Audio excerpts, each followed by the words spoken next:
then we started being, we were steady. We were going steady, and I was a sophomore, or he was a sophomore, and I was just, I think, at the end of my freshman year. Now, he maybe would remember this, and if you show this to him, he may have a different timing, but I think it was very close to that time.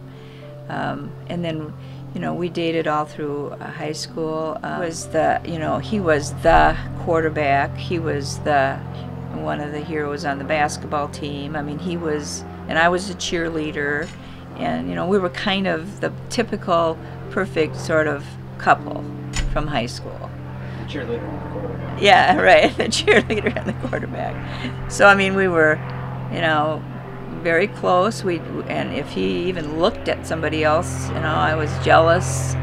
And I don't remember if he was jealous or not.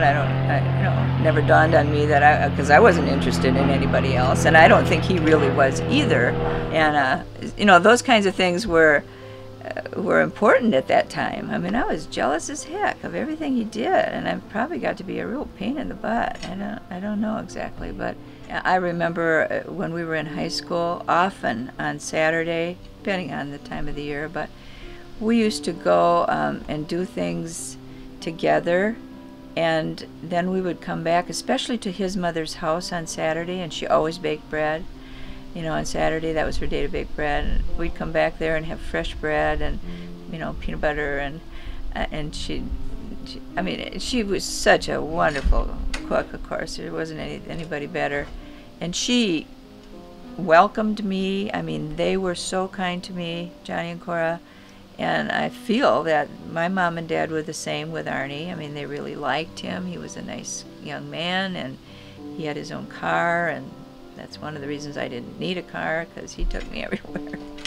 But he had an old 1936 Chevy that had so much rust in it that, we'd drive the old back roads, and the dirt would just roll up into the car.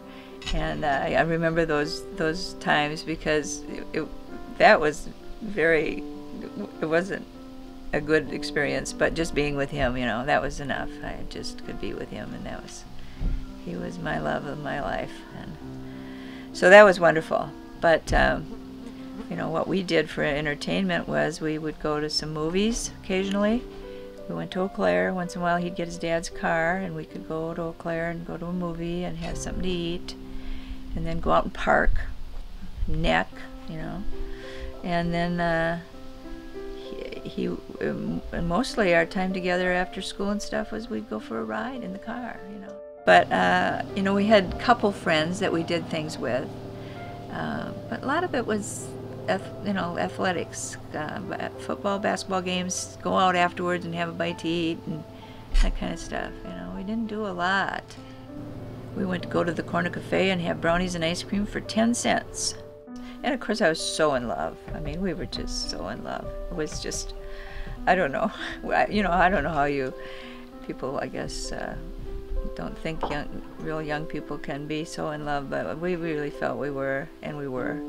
And your dad, actually, he worked so hard. I mean, he worked all through his early years, and even in grade school and in high school, and put money away, and he had enough money to buy me a beautiful diamond ring. He sent for it through Phillips catalog, and it had a wonderful wedding band that went with it, and he paid for it himself. And he was so ready. He was so grown up. I mean, he was such a grown-up person. And he was the youngest of, 6, and you'd think maybe he would have been babied throughout these years, but he wasn't. He was really very ready for marriage, if anybody can be at the age of 19. But he had finished 1 year of college. He'd been in college at Stevens Point for 1 year, and we were married that following summer.